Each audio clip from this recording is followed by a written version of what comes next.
The Rich Groom, The Poor Bride, and $1 Million Secret Part 3. Chapter 17, The Secret Father.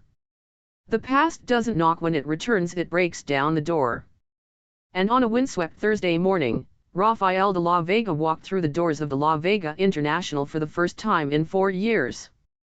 Alejandro was in the boardroom, mid-discussion with his CFO, when the assistant rushed in, flustered. "Sir, there's someone here to see you. He says he's family." Alejandro glanced up, mildly annoyed. "Who?" The door opened before the assistant could answer. Rafael entered like he owned the room. Tall, sun-kissed from wherever he'd been hiding, wearing an expensive blazer over a deep V-neck and too much confidence, Rafael was still Rafael, the charming black sheep, the prodigal rebel, the golden boy gone tarnished.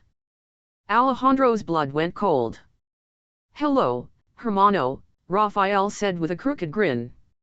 "Heard you got married. Shame I missed the wedding." The room fell into silence. Alejandro stood slowly, his hands curling into fists at his sides. "Why are you here?" Rafael shrugged. "Esteban tracked me down. Told me there was quite a scandal unfolding. And I do love a good scandal." Alejandro's voice dropped. "This isn't a game?" "No, but it's so fun to watch you squirm," Rafael said. Then, casually, "How's Camila?" Alejandro froze. He heard it how easily Rafael said her name. Too easily. "You remember her?" Alejandro asked, his tone a blade. "Of course," Rafael said, leaning against the table like it was a bar counter. "Teresa, wasn't it? That's what she called herself when we were together." Alejandro's jaw tightened. "And now she's your wife," Rafael said, grinning wider. Small world. Camila was in the living room, reviewing documents for the upcoming charity gala, when the elevator dinged. She looked up casually until she saw him. "Rafael." Time crashed down on her like a wave. Her breath hitched. Her fingers instinctively curled into the sleeves of her sweater. He stepped inside slowly, like a ghost testing his own grave. "You look different." "Rafael," she said, her voice quiet and hard. His smile faded, just slightly. "Didn't expect that reaction. I didn't expect to see you again. I was told you'd left the country." "I did," he said. "But some things are worth coming back for." Her eyes sharpened. "Don't flatter yourself." He chuckled, stepping closer. "Camila. Don't call me that like it means anything to you." They stood there for a long moment, words burning in the space between them. Finally, he said, "I didn't know about the baby until Esteban told me." "You didn't want to know," she snapped. "You left. You ran. You ghosted me when I needed someone to hold my hand through a hospital bed and tell me I was going to live." He flinched just enough for her to see the crack. "I made a mistake," he said. Camila laughed bitterly. "A mistake is spilling wine on your shirt. You erased me." She turned away, shoulders stiff. "Whatever you came here for, don't. I have nothing left to say to you." "That's not true," said a cold voice behind them. They both turned. Alejandro. He stood by the door, eyes locked on his brother, shoulders squared. "Tension's a bit thick in here," Rafael said lightly. Alejandro's face was unreadable.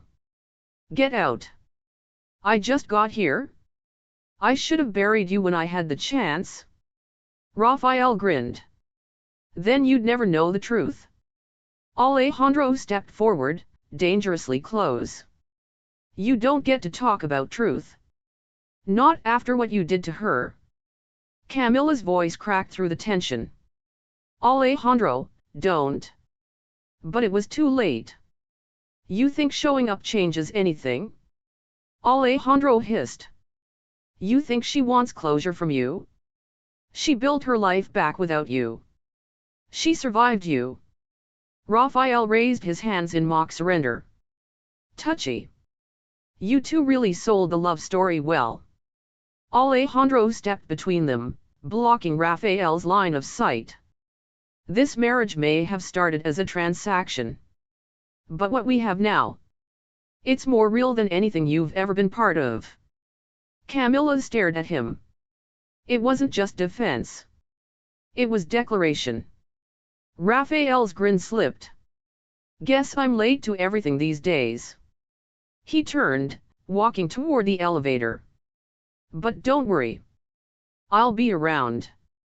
You know, in case anyone needs to rehash the past. The doors closed behind him. Camila collapsed into the chair, shaking. Alejandro walked to her slowly. Are you okay? She didn't look up. He still has that power? Alejandro sat beside her. Not anymore? Camila met his eyes. You believed me? I did, he said. But seeing him today, now I understand. She let out a shaky breath, the tension finally breaking.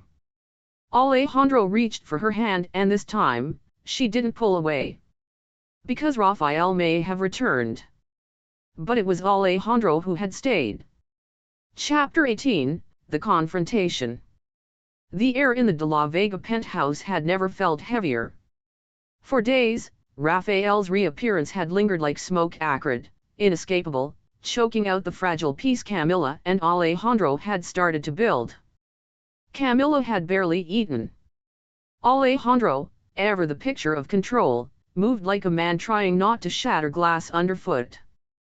They talked in careful phrases. Avoided the subject. Avoided each other. But there was no escaping the gravity of the truth circling overhead, waiting to fall. And then, it did. It was Don Ernesto's old office. Once filled with cigar smoke and legacy, now empty, hollow, a monument to pressure and perfection. Alejandro had come to retrieve files, nothing more. But Raphael was already there, leaning casually against the window, looking out over the vineyard like he still belonged. You've got some nerve, Alejandro said coolly. I was hoping we could talk. Alejandro didn't move. We did. You're still breathing. That was generous of me. Raphael chuckled. I didn't come to fight. Good. Because I'm done playing. He moved to grab the file folder from the desk. But Raphael's next words stopped him cold. She didn't tell you, did she? Alejandro turned, slowly. Tell me what? Raphael stepped closer. No smirk. No mockery. Just something real. I was the father of her child. Alejandro's world stilled. The file slipped from his hand and hit the floor with a soft thud. She never said my name, did she? Raphael continued, voice low. I figured she wouldn't. She's got dignity, that one. Alejandro's throat felt like it had closed. You're lying. I wish I was. You abandoned her, he hissed. You left her to bleed alone? Raphael's face twisted. I was a coward. I thought it was a scare. I thought she'd handle it. And by the time I found out what really happened, she was gone. You don't get to rewrite history now. I'm not. I'm just telling the part she won't. Alejandro backed away, shaking his head, heart pounding so hard he could hear it in his ears. She's been lying to me. No, Raphael said softly. She's been protecting you. From the truth. From me. Alejandro stared out the window. The vineyard blurred into streaks of green and gold he couldn't focus on. 1,000 memories snapped into place like broken glass reforming. The photo. The hesitation in her voice. The moment she said, I didn't want you to look at me like I'm broken. He wasn't angry at the past. He was angry at the present. At himself. At how deeply she'd gotten under his skin without him noticing until it was too late. At how much it hurt that she didn't trust him with a final piece of her. "You need to leave," Alejandro said, his voice razor thin. Rafael nodded, almost regretful. "You're in love with her?" Alejandro didn't answer. Because the truth didn't need to be spoken. It was written across his face. And it was tearing him apart. Camila sensed it before she saw him. She stood in the kitchen, folding a dish towel, when the door opened and Alejandro stepped inside. Not in a rush. Not storming. Just changed. She turned to greet him, to speak. But he didn't meet her eyes. Her heart dropped. "What happened?" she asked, carefully. He said nothing for a moment, then finally looked at her. "I saw Rafael." Her hands froze. "He told me everything?" Camila swallowed hard. "Alejandro, why didn't you tell me?" His voice wasn't angry, just wounded. "I didn't know how," she whispered. "You knew it would hurt me?" She nodded. "Yes. Because it does." She took a step forward, desperate now. "I didn't lie to you. I told you I was pregnant. I told you he left. I didn't want that part of my life to define who I was with you." Alejandro looked away, jaw clenched. "And yet it does?" "I didn't choose him," she said, tears brimming. "Not really. I chose survival. And after everything, I chose myself. That's who I've been ever since." He looked back at her. And his eyes, those unflinching, brilliant eyes, were filled with pain. "I could have forgiven your past," he said. "But you didn't trust me with it." Camila reached out. "Please don't walk away." He didn't answer. He turned and walked down the hall. Not with rage. But with heartbreak. And that was somehow worse. That night, Camila sat alone in the dark, staring at the ring on her finger. What had begun as a lie, what had grown into something real, was now balanced on the sharpest edge of truth. And this time, love might not be enough to keep it from breaking. Chapter 19, Camila leaves. The city was wrapped in a soft gray drizzle the next morning, as if the sky itself had absorbed the heaviness inside the De la Vega penthouse. Camila stood in the walk-in closet, silent, trembling, her suitcase open on the bench behind her. Every movement was mechanical, folding clothes, zipping a toiletries bag, unhooking a necklace from the jewelry stand. She didn't cry. She didn't scream. She simply packed, slowly and deliberately, as if staying still for too long would break her resolve. The ring Alejandro had given her sat on the dresser. She didn't touch it. Not yet. She had spent the entire night awake, replaying every word, every look in his eyes after Rafael's revelation. Alejandro hadn't yelled. He hadn't accused. But the silence, the distance in his voice had been louder than any outburst. And worst of all, he was right. She had withheld the one thing that mattered most. Because deep down, Camila hadn't just feared losing him. She had feared not being worthy of him. So, she made the only decision she could live with. She would leave. She stood at the edge of the kitchen island, pen in hand, staring at the blank paper. For a moment, she hesitated. What was there left to say? But she wrote anyway.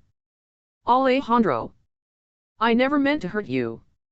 I never expected to stay long enough for it to matter, and I never thought you'd become the only person who made me wish I'd lived my life differently.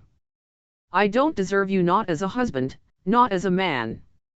You asked me to stay. But staying now would be selfish. So I'll do the only thing I know how to do when I've broken something too far to fix. I'll leave.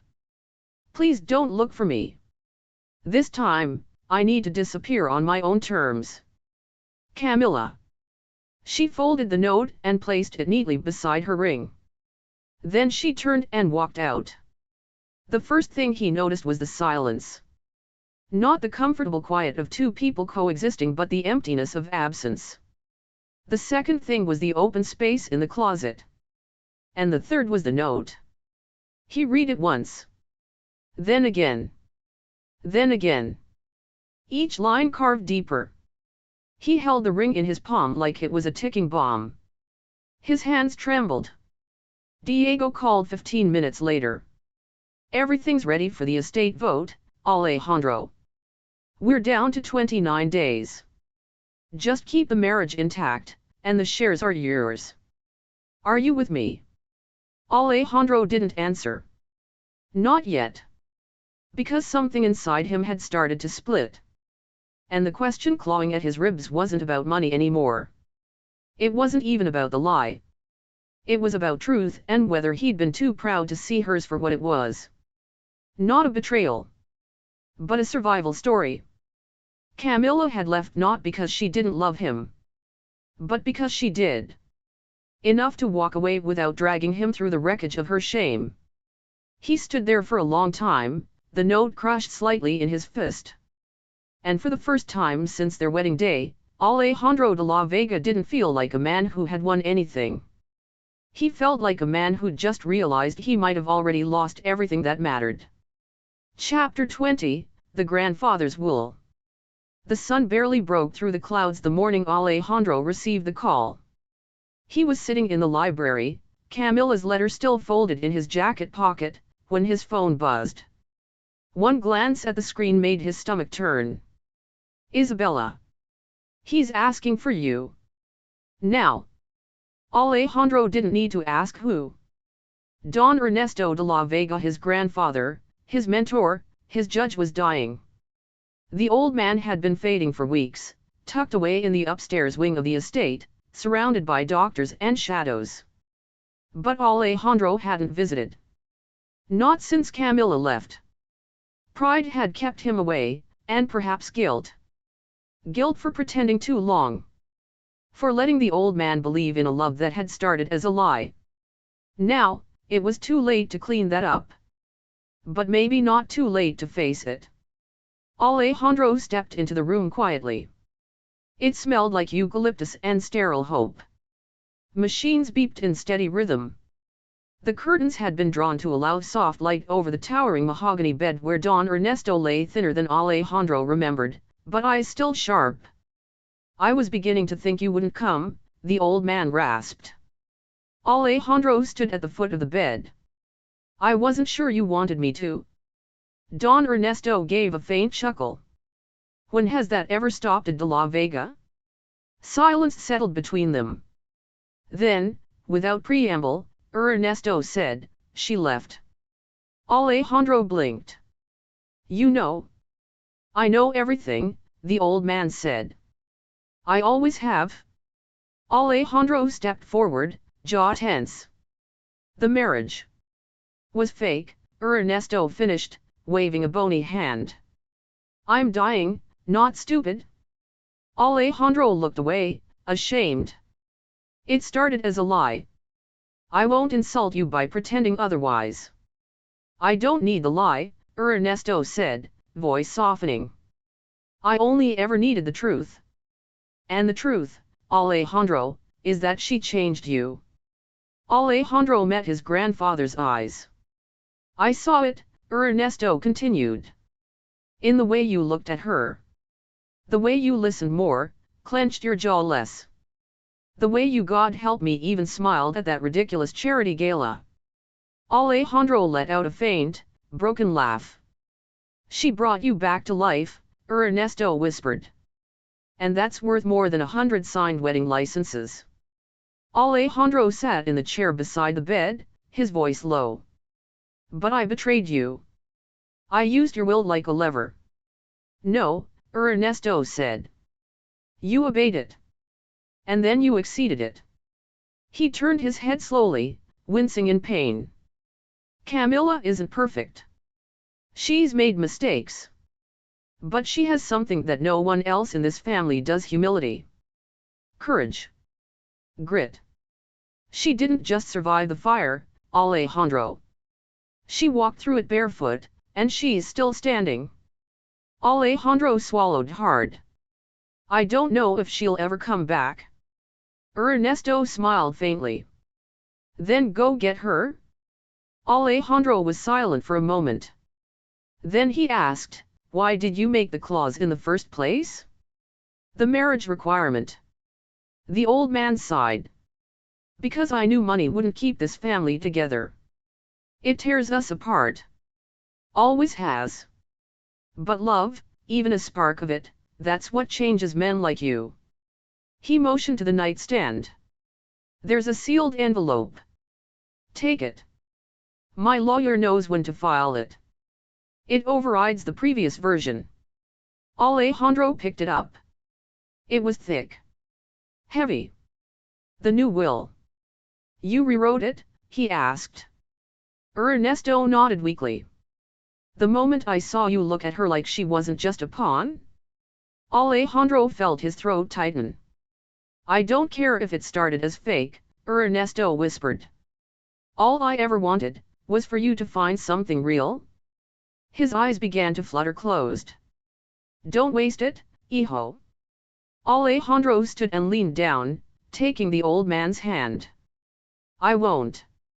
Ernesto squeezed once, then faded into sleep. And Alejandro knew deep in his marrow that this was goodbye. Back at the penthouse, Alejandro opened the envelope. The new will gave him full control of the inheritance, no longer conditional on the marriage. Don Ernesto had removed the clause entirely not because the lie didn't matter, but because the love had outweighed it. And yet, Alejandro felt no triumph. No sense of conquest. Only an ache. Because the woman who had made this real, was gone. And all the money in the world couldn't bring her back.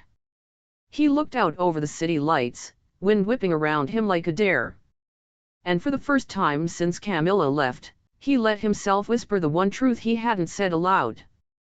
I love you. The words were swallowed by the sky.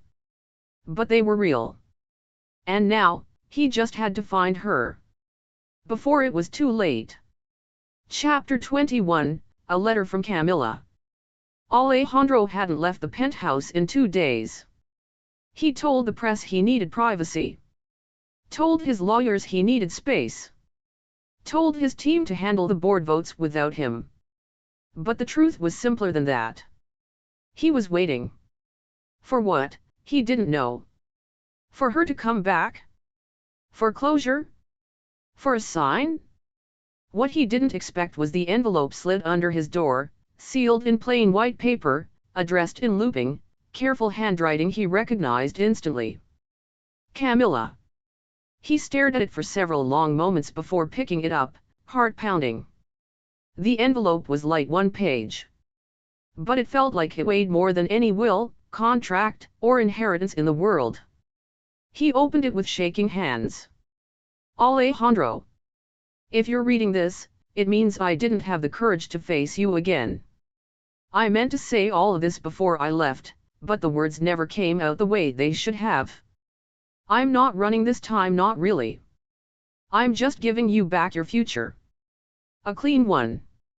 One without a girl who changed her name and tried to stitch her life back together with borrowed thread. I didn't tell you everything because I was ashamed. Not of my past but of what it might cost us. Yes, Raphael was the father. Yes, I should have told you sooner. But I love the way you looked at me when you didn't know. And I wasn't ready to lose that. When we married, I thought I was just signing a contract. I thought I could wear the ring and play the part and keep my heart locked away where it wouldn't get hurt. But then you made me laugh. You defended me. You looked at me like I mattered. And somewhere between all the pretending and the silence, I fell in love with you. That wasn't part of the plan.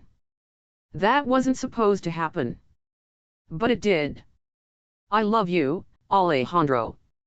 And I know I broke your trust.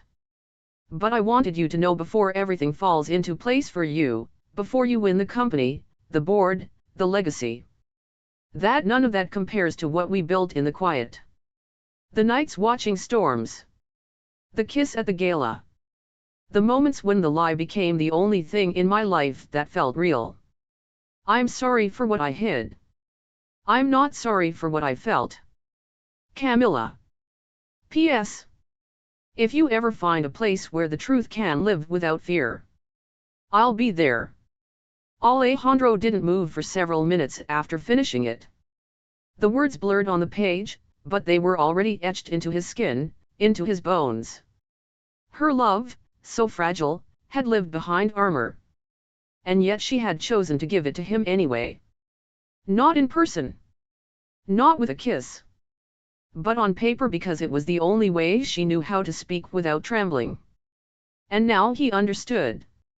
She hadn't left to escape him. She had left to protect him. Alejandro closed his eyes, the paper trembling in his grip. The company no longer mattered. The inheritance. The legacy. None of it meant anything if the one person who saw through him, who loved him despite it all, wasn't beside him. For once, the heir to a billion-dollar empire wasn't thinking about power. He was thinking about how to win back a woman who had never asked for anything but to be seen. Chapter 22, The Search. Alejandro had searched for mergers, assets, and lost files. He had tracked hostile takeovers, offshore transfers, and high-stakes fraud. But he had never searched for something like her. And he had never felt more uncertain. The letter she left, especially the postscript, had been the clue. If you ever find a place where the truth can live without fear, I'll be there. He reread it a dozen times before realizing what it meant. Not a metaphor. Not a poetic flourish. A place where the truth could live. Where she had once been unafraid. He called Isabella, who answered on the first ring. Do you know where she's from? The real place. There was a pause. Then Isabella sighed. There was one name in the background of an old photo she forgot she left on her phone. A rural town near the southern border, El Cielo. El Cielo? Alejandro echoed. That's a real place. It's more like a dot on a road map than a town. But if she's anywhere, it's there. It took 3 hours by car from the nearest airport, down winding roads flanked by dry hills and wild jacaranda trees. El Cielo was no more than a cluster of modest adobe houses, a single general store, and a faded yellow church whose bell hadn't rung in years. Alejandro stepped out of the SUV, feeling every layer of his city-hardened exterior peel back under the weight of dust and memory. The air smelled of eucalyptus, earth, and wood smoke. People stared. He was clearly not from here. He stopped outside a small whitewashed building with a handmade sign. Casa Renacer, Women Helping Women. He approached slowly. A worn path of stones led to a shaded veranda where voices echoed softly, female voices. Laughing. Teaching. He stepped through the gate. And there she was. She was kneeling in the dirt beside a young woman, showing her how to dig irrigation channels between garden beds. Her hair was in a loose braid, her hands covered in soil, her cheeks flushed from the heat. She looked alive. Unburdened. Alejandro's breath caught in his throat. He didn't move. But she saw him anyway. Her head turned just slightly at first, then fully. And their eyes met. Shock bloomed across her face, followed by something much deeper. Not fear. Not anger. Just everything. She stood slowly, brushing her hands against her jeans. He took a step forward. Hi. Hi, she whispered. They stood apart in the golden afternoon light, the silence thick with unsaid things. Camila's voice trembled. How did you find me? He held up the letter. You told me where to look. A long pause. She said nothing. Just looked at him, guarded but hopeful. He gestured toward the house. This is yours. It's not mine, she said. I just help. Women come here who've lost things: babies, marriages, names. We teach them how to plant again. Build again. He nodded, taking that in. You're not hiding, he said softly. You're healing. Her eyes shimmered. I wasn't sure you'd understand. I didn't, he admitted. Not at first. But I read your letter. And then I read it again.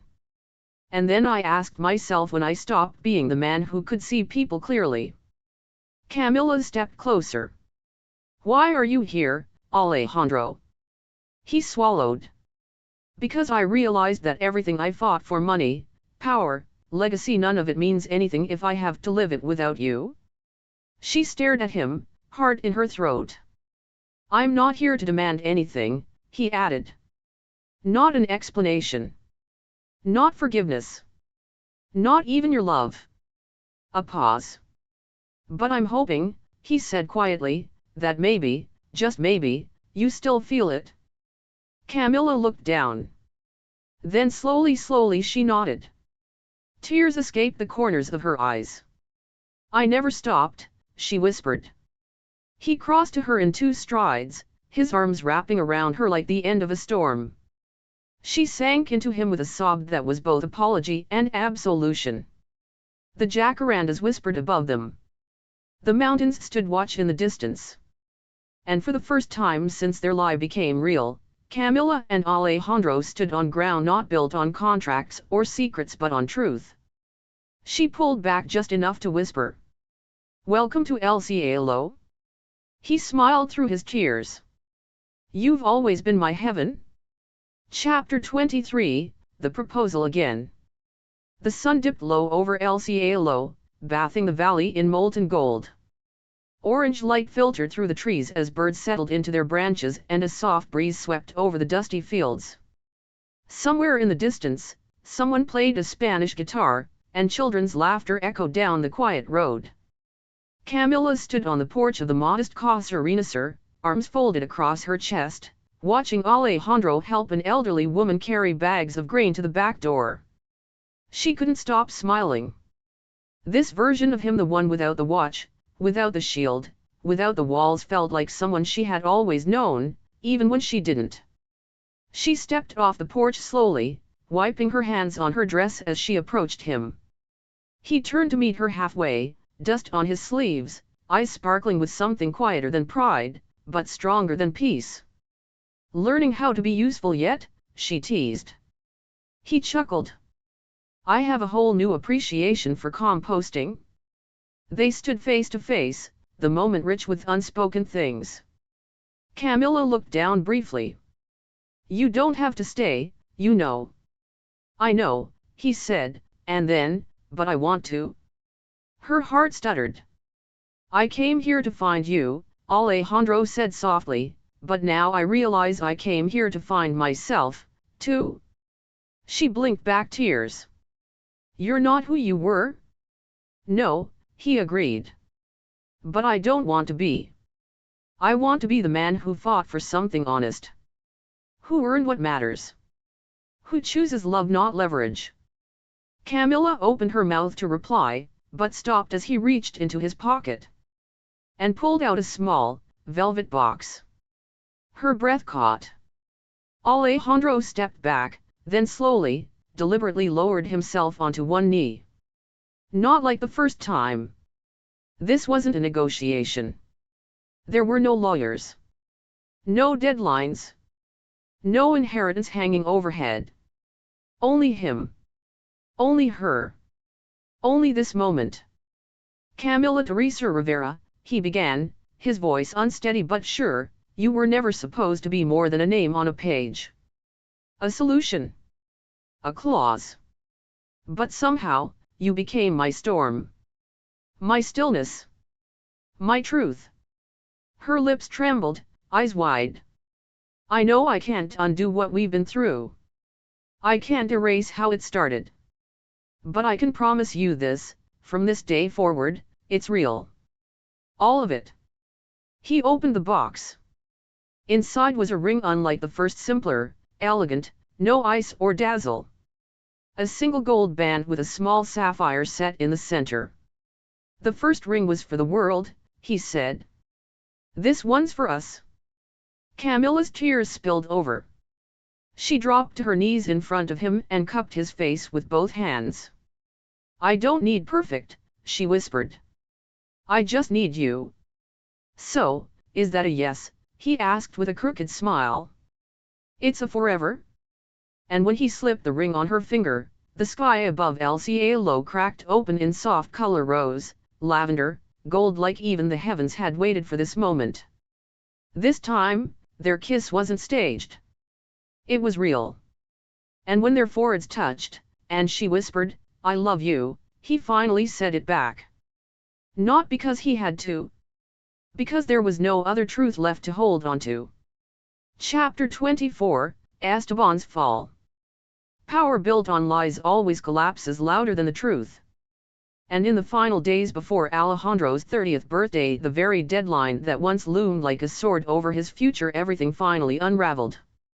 But not for him. For Esteban. The boardroom was packed. All 12 seats were filled, plus legal counsel, auditors, and a few high-level department heads who had heard rumblings that today would be historic.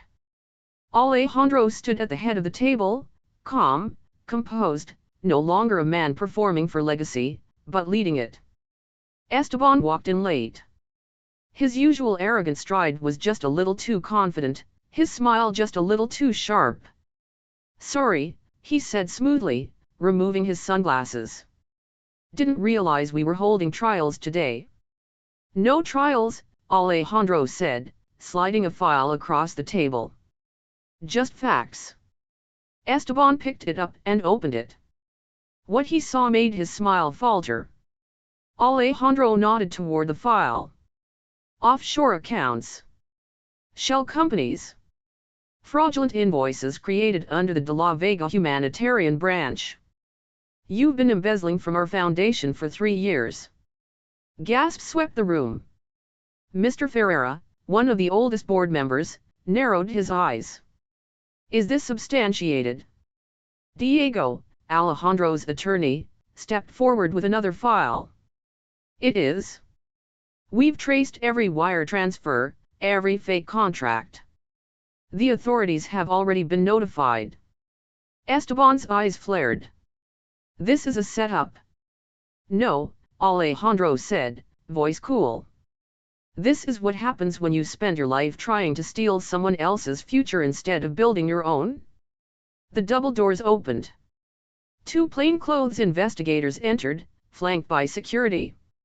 "Esteban de la Vega," one said, "you are under arrest for corporate fraud, money laundering, and misappropriation of charitable funds." Esteban rose, defiant. "You think this makes you noble?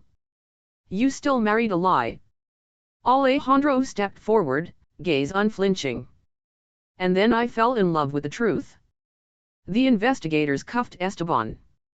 His final glare was all venom and disbelief. "I am this family," he hissed. "You were," Alejandro said. "Now you're just a lesson?" They took him away. And just like that, the crown he tried to steal crumbled in his hands. The airport was quiet in the private terminal. Rafael leaned against the gate lounge window, sunglasses hiding the bruise of disgrace beneath his eyes. A one-way ticket to Madrid sat in his pocket, and a fresh set of headlines danced in his phone's news alerts. He wasn't wanted here anymore.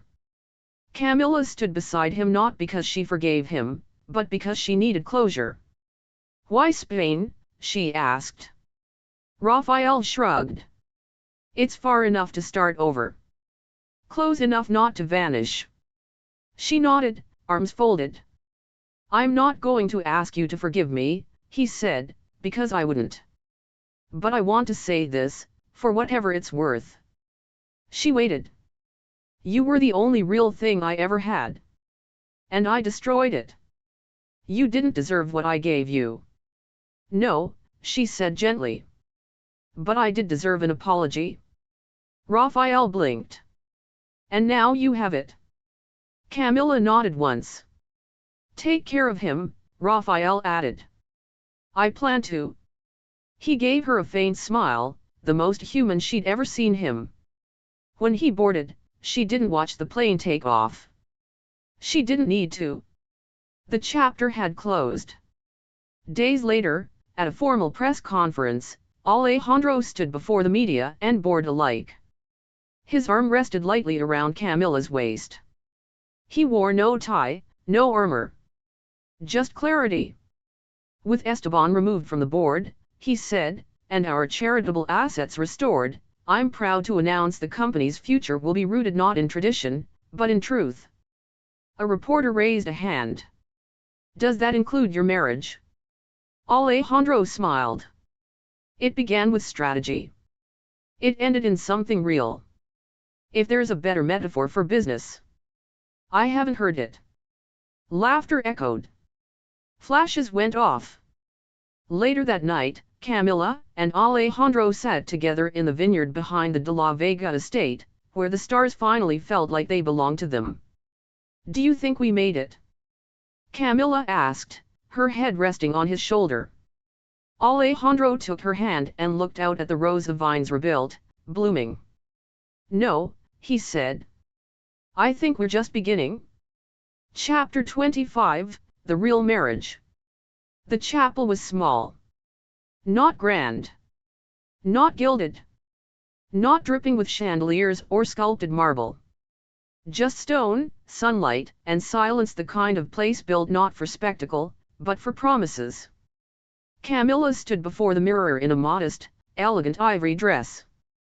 Soft satin hugged her waist, delicate lace framed her collarbons.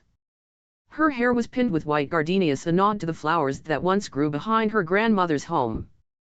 No veil. No nerves. Just her. Isabella entered quietly, holding a small bouquet of lavender and eucalyptus. You ready? She asked with a grin. Camila met her gaze in the mirror. I've been ready since he got down on one knee in the dirt. They both laughed. But there were tears in their eyes. Alejandro waited at the altar beneath a wooden arch strung with white blooms and silk ribbon. His suit was classic, tailored, but not flashy. No tie. No pretense. His eyes scanned the small crowd gathered on the lawn. Diego, Isabella, Camila's friends from El Cielo, a few loyal De la Vega staff. No paparazzi. No board members. No cameras. Just family. Chosen and earned. As the music began, a gentle acoustic melody, Alejandro looked up. And there she was. Camila stepped forward, sunlight catching in her dark hair, eyes locked on his like no one else existed. Not the past. Not the pain. Not even the shadow of the marriage that came before. Only this. Only now. Alejandro's breath hitched the moment she reached him. She slid her hand into his without a word, and he squeezed it tightly, as if he might never let go again. There was no officiant in a robe, just an elder woman from El Cielo, standing between them with a knowing smile. Marriage, she said, is not about beginning with the truth. It's about finding it together. Are you ready? They both nodded. Camila went first. Her voice trembled only slightly. When I met you, I didn't trust you. I didn't trust anyone. Not because you were cold or ruthless, but because I was already broken, and I thought if you saw it, you'd leave too. She blinked back tears. But you didn't. You stood in my silence. You fought for my truth even when I couldn't speak it. You found the part of me I thought I'd buried for good, and you made it worth living again. Alejandro's eyes were glassy. My promise to you, she said, is not to be perfect. But to never hide again. A pause. A breath. I want all the versions of you, flawed, stubborn, heart first and hands late. I love you. I will always choose you. Alejandro stepped forward. When I married you, he said, I thought I was doing something calculated. Smart. Strategic. Laughter rippled gently through the guests. But somewhere between contracts and cold dinners, I found warmth. Fire. You. He reached up and touched her cheek, his thumb brushing away a tear. You brought me back to myself. You made me fight for something real. And now standing here, I don't want a legacy. I want a life. With you. Camila's breath caught. Alejandro smiled. I vow to never let go of the truth again, even when it scares me. Even when it hurts. Because if I have your hand in mine, I already have everything I'll ever need. The elder woman smiled. Then seal this truth with a kiss. They leaned in slowly. No performance. No pretending. Just lips meeting lips, warm and full of memory. Of the diner. Of the balcony storm. Of the staged kiss that wasn't. Of the silence that broke them. Of the kiss that rebuilt everything. When they parted, the crowd clapped softly, some with tears. And for the first time in a long, twisted story, nothing was hidden. Camila and Alejandro danced barefoot beneath fairy lights and lanterns strung across the courtyard. The music was slow. The mood peaceful. The air warm with laughter and the scent of roasted almonds and orange blossoms. You know, she said, resting her head on his shoulder, this still feels a little too good to be real. Alejandro leaned close. Then let's just keep choosing it. Every day. She smiled. What began as a lie, he whispered, became the only truth worth saving. And she knew. This was their real marriage. Not built on promises whispered under threat. But on truth, seen and shared. And love, finally free to breathe. Because every broken heart deserves a comeback. If this story touched you, don't forget to subscribe for more emotional romance every week. Hit like, drop a comment, and ring the bell so you never miss a moment of betrayal, redemption, and powerful love. And don't keep the drama to yourself, share this story with someone who lives for twists just like you. Thanks for listening, and remember, sometimes the best revenge is becoming unforgettable.